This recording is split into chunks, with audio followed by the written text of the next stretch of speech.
नमस्कार, बिहार संवाददाता देख रहे हैं आप और मैं हूं आपके साथ साक्षी। बता दें, बिहार के मुख्यमंत्री सीएम नीतीश कुमार तमाम विपक्षी पार्टियों को एकजुट करने की कोशिश लगातार कर रहे हैं।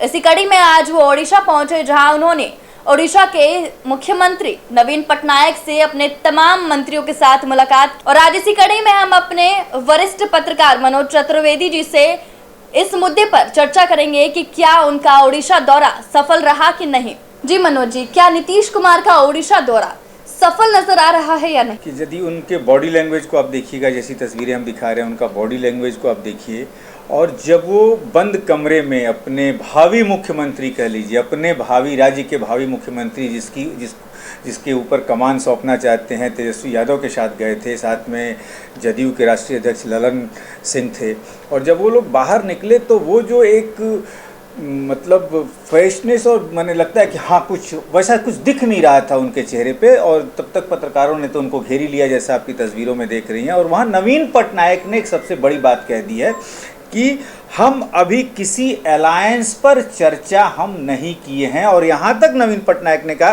कि हम दूसरी बार मिल रहे हैं इस मुद्दे पर, लेकिन हमने अलायंस पर कोई चर्चा नहीं की है। नीतीश जी से हमने इतना ही कहा है कि आप एक जगह एक टेबल पर सभी पार्टियों को इकट्ठा कीजिए, फिर आगे की बात हम करेंगे। यानी कि नवीन पटनायक शुरू से एक बात कहते थे कि हम भाई राज्य का विकास अपना चाहते हैं, हम उड़ीसा का विकास चाहते हैं, और उड़ीसा के विकास के लिए दिल्ली की सत्ता पर जो भी बैठता है, हमने ये देखा है साक्षी कि नवीन पटनायक के उससे बड़ा मधुर संबंध रहते हैं, चाहे वो मनमोहन सिंह हो या फिर करीब करीब 9 साल से प्रधानमंत्री नरेंद्र मोदी हो। नवीन पटनायक अपने राज्य का विकास के हितों का ख्याल सबसे पहले रखते हैं, और ये नवीन पटनायक देखना चाहेंगे कि नीतीश कुमार जिस तरफ आगे बढ़ रहे हैं, उनके राज्य के हित का ख्याल यदि कोई दूसरा प्रधानमंत्री या सरकार बदलती है तो रख पाएगा कि नहीं। सबसे बड़ी बात यही है। तो जैसा कि नीतीश कुमार तमाम विपक्षी पार्टियों को एकजुट करने में जुट गए हैं, तो आपको क्या लगता है कि जो तमाम पार्टी है वो नीतीश कुमार का समर्थन करेगी कि नहीं? देखिए, इसके पहले ममता बनर्जी से मिले, अरविंद केजरीवाल से मिले, अखिलेश यादव से मिले, 3 लोगों से मिल चुके हैं। आज नवीन पटनायक से मिले हैं। इसके बाद उद्धव ठाकरे से मिलने का प्लान है, शरद पवार से मिलने का प्लान है। सबसे बड़ी बात है कि ये जिनसे मिल रहे हैं सब अपने अपने दल के मालिक हैं, सब अपने अपने दल के नेता हैं। केजरीवाल से भी मिलने गए तो उन्होंने कहा कि भाई अलायंस पे कोई बात नहीं हुई है, सबको एक जगह इकट्ठा होने की बात हुई है। ममता बनर्जी ने भी यही कहा कि सबको एक जगह इकट्ठा होने की बात है, और ममता बनर्जी ने तो यहाँ तक कह दिया कि आप बिहार में ही महागठबंधन की और सबको जिसको मिलाना चाहते हैं उसको एक जगह पर बैठाइए। तो यहाँ तक ये उम्मीद है कि शायद 12 या 13 को ये मुंबई जाएंगे मिलने, और 17-18 तक एक बैठक करने के चक्कर में लगे हैं, जो सूत्रों से खबर आ रही है कि बिहार में बैठक की जाए।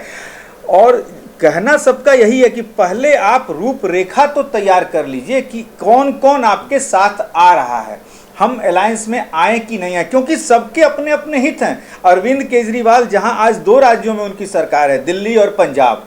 अखिलेश की ठीक नहीं है कि उत्तर प्रदेश में अखिलेश की सरकार नहीं है। नवीन पटनायक अपने उड़ीसा के वो मालिक हैं, उड़ीसा में उनकी बहुत अच्छी पकड़ है। तो ममता बनर्जी टीएमसी बंगाल में अच्छी पकड़ रखती हैं। तो अब वो लोग ये देख रहे हैं कि भाई जब चुनाव होगा, यदि वो चुनाव से पहले गठबंधन कर लेते हैं, प्री गठबंधन उनका हो जाता है, तो किसको कितनी सीटें आएंगी, लेकिन प्रधानमंत्री की घोषणा होती है नहीं। सीटें आने के बाद वो देखें किसकी कितनी सीटें आई, उस हिसाब से वो कौन प्रधानमंत्री बनेगा, क्या होगा, इसकी चर्चा होगी। यानी कि चुनाव के बाद, पोस्ट इलेक्शन के बाद ये मुद्दा ये होगा। सब लोग इसी इंतजार में हैं कि नीतीश कुमार रूपरेखा क्या तैयार कर रहे हैं, क्या जब सीटों का बंटवारा होगा, कौन सी पार्टी कहाँ कितनी, क्योंकि जाहिर है ये बात साक्षी कि जो पार्टियां अपने राज्य में हैं, ममता बनर्जी बंगाल में ज़्यादा सीटें चाहेंगी, अखिलेश उत्तर प्रदेश में चाहेंगे, अरविंद केजरीवाल पंजाब और दिल्ली में ज़्यादा सीटें चाहेंगे, तो आखिर नीतीश कुमार और भी जो लोग हैं वो कहाँ कहाँ से लड़ेंगे। बात वहाँ फिर आके होगी जिसकी सबसे ज़्यादा सीटें आएंगी वो उसका प्रधानमंत्री बनना चाहिए। तो बातें बहुत होंगी। अभी एक तरह से समझ लीजिए कि गर्भ में पलता हुआ एक शिशु है जिसकी बातें अभी चल रही हैं। तो ओडिशा के मुख्यमंत्री नवीन पटनायक ने कहा कि बातें तो हुई लेकिन एयरलाइंस पे कोई बात नहीं हुई। तो ये एयरलाइंस पे बात नहीं होने का तात्पर्य क्या है उनका? देखिए, अलायंस पे बात नहीं हुई, इसका कहने का तात्पर्य ये है कि कौन कौन से दल जो हैं एक साथ जुटेंगे। आप, जैसा कि मैंने आपको पहले ही बता दिया कि अखिलेश से मिले, केजरीवाल से मिले, ममता दीदी से मिले, अब शरद पवार और उद्धव ठाकरे सबसे मिलने जा रहे हैं। तो अलायंस मतलब हम सब मिल के लड़ेंगे, या चुनाव के बाद सब मिल के जो एक समझौता करेंगे या तय करेंगे कि हम भाई इनको प्रधानमंत्री बनाना है, तो उस पर कोई बात नहीं हुई है। बात सिर्फ हो रही है कि एक जगह आप सब जुटिए। तो जुटने का मतलब ये नहीं है कि हम किसी मीटिंग में जाएंगे और मीटिंग में जितनी बातें हो रही हैं सबको हम मान ही लेंगे, हमारे भी कुछ मुद्दे होंगे। वही नवीन पटनायक ने भी कहा कि हम अलायंस पे अभी कोई चर्चा नहीं किए हैं, भले हम दूसरी बार मिल रहे हैं। और नीतीश कुमार ने भी वहां कहा कि नहीं, हमने अलायंस पे कोई चर्चा नहीं की है, हम एक जगह पहले बैठना चाहते हैं। यानी कि बैठ के सबके मन और दिल को टटोला जाएगा कि ये तमाम जो नेता हैं, महागठबंधन कह लीजिए या जो भी फ्रंट बनेगा, उसके तमाम नेता के दिल में क्या है, दिमाग में क्या चल रहा है और वो क्या चाहते हैं। चर्चा सिर्फ इतना ही होगी। इसीलिए मैं कह रहा हूं कि एकदम अभी ये स्टार्टिंग पॉइंट है, गर्भस्थ में पहले महीने का भी शिशु नहीं, अभी कह लीजिए कि हफ्ते भर का शिशु है। तो नीतीश कुमार जो तमाम पार्टियों को एकजुट करने की कोशिश में है, और क्या लगता है आपको कि प्रधानमंत्री के दावेदार तो हर पार्टी से वो किसी न किसी को दावेदार बनाना चाह रहे होंगे, तो नीतीश कुमार से क्योंकि इन लोगों की बातचीत हो रही, तो क्या लगता है वो नीतीश कुमार को दावेदार बनाएंगे? कभी नहीं, और नीतीश खुद ही कह चुके हैं कि मैं प्रधानमंत्री की होड़ में नहीं हूं। लेकिन नीतीश कुमार जिस तरह से बिहार में दावते इफ्तार कर रहे थे, इसे कयास लगाया जा रहा था कि पीछे लाल किले की तस्वीर रखकर वो दावते इफ्तार कर रहे थे, तो इससे कयास लगाया जा रहा था कि वो प्रधानमंत्री के पद के लिए ही दावते इफ्तार रख रहे बार-बार। देखिए, दावते इफ्तार में साक्षी लाल किले की तस्वीर पीछे लगा के और दावते इफ्तार करने से कोई प्रधानमंत्री नहीं बन जाएगा, क्योंकि वहां तक पहुंचने के लिए आपको संख्या बल चाहिए, नंबरिंग चाहिए। 272 सीट वहां पर चाहिए, 272 आपको लाना है, चाहे आप अकेले लाइए या सभी के साथ मिलकर लाइए। सबके साथ मिलकर लाइएगा तो आपने देखा है, हमने तो खास करके देखा है, आपने नहीं देखा होगा कि मैं मुरारजी देसाई से लेके और विश्वनाथ प्रताप सिंह और देवगौड़ा तक की मैंने सरकार देखी है कि जहां वो, उसको हम लोग खिचड़ी सरकार कहते थे, आज भी कह लेंगे उसको, कि जब खिचड़ी सरकार बनती है तो हर समय कोई ना कोई किसी के पैर खींचता है, कोई ना कोई धमकी देता है कि मैं हट जाऊंगा, सरकार गिर जाएगी। तो अब इसी सब चीज़ों पे तय करना है। और ऐसा नहीं है, देश की जनता ने भी साक्षी करीब 4 बार मौका दिया है इन नेताओं को, बड़े नेताओं को, मुरारजी देसाई से लेके देवगौड़ा से लेके वाजपेयी तक को। वाजपेयी जी ही थे जो पहले जब खिचड़ी सरकार में साथ थे तो सबों ने उनको धोखा दिया, लेकिन बाद में जब है कुछ पार्टियों ने मिलके जब एनडीए बना तो उसके बाद वाजपेयी जी ने बड़ा स्मूथ तरीका से, बड़े अच्छे तरीके से सरकार चलाई। तो सबसे बड़ी बात जो आती है कि जो दिल मिले या नहीं मिले, मन मिलना चाहिए वहाँ पे कि नहीं भाई, हमें यदि देश की जनता को एक साफ सुथरी सरकार देनी है तो सबको कुछ न कुछ नुकसान सह के भी सपोर्ट करना होगा, तब देश को एक साफ सुथरी सरकार मिलेगी। नीतीश कुमार की एक छवि बन चुकी है कि उनको पलटू राम भी कहा जाता है, तो ऐसे में क्या जो तमाम विपक्षी पार्टी उन पे भरोसा जताएंगी अपना?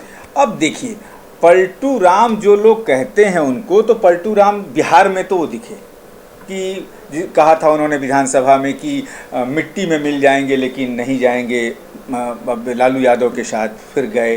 तो इन सब चीज़ों को देखते हुए तमाम पार्टी के नेताओं का भी उस समय वक्तव्य आया था। यहाँ तक कि हमारी एक बार बात हुई थी सीपीआई माले के दीपांकर भट्टाचार्य से, तो उन्होंने सीधे कहा था, जो उनके सरकार में भी अलायंस में, उन्होंने कहा था कि इन पर भरोसा करना बड़ा मुश्किल है। अब कितना भरोसा ये बड़े नेता करेंगे, कितनी, क्योंकि हर पार्टी के जो बड़े लीडर हैं वो चाहेंगे कि इक्का हमारे पास रहे।